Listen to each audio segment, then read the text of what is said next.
चिखैबू माजा हो, खाई लड़ुआ के खाई खा जा हो। ए हो का बोल के करा चिखैबू माजा हो, खाई लड़ुआ के खाई खा जा हो। एक रंगवा रंगिया सोचोलिया तोहार हो। अरे केहू रंगे सुना यारा उन्ना डाली है देवरा उन्ना डाली है आसो भतार हो। यारा उन्ना डाली है देवरा उन्ना डाली है आसो भतार हो। कन्फर्म हो गई बा वेटिंग कर दा।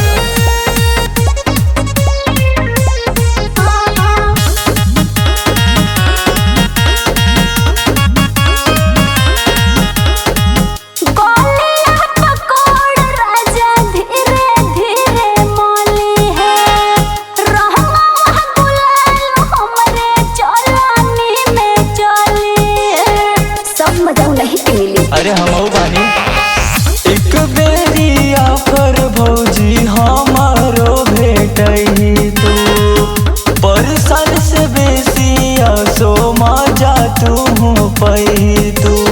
अरे स्टाइल बाहो बोल कबले बचा के रखबू हो, अब देवर से नहीं बचबू हो। उसले हब मूस बन के आम रसदार हो। यारा उन्ना डाली है देवरा उन्ना डाली है आसो भतार हो।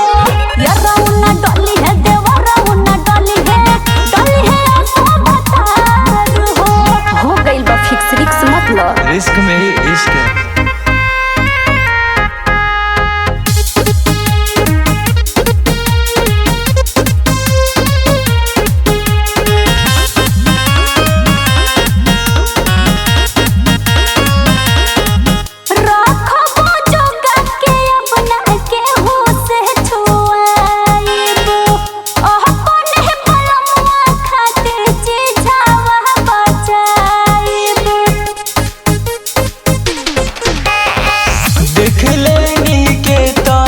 के तोहारो देखब हो, जिद के तनो करबू बाकी हाथवा से कब हो।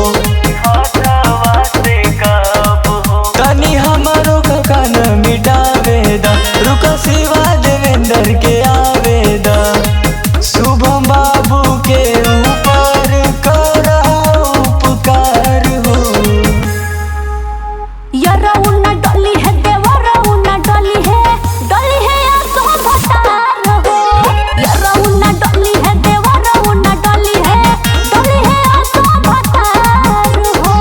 खिला के जो पालेगा रंग वही नहीं डालेगा।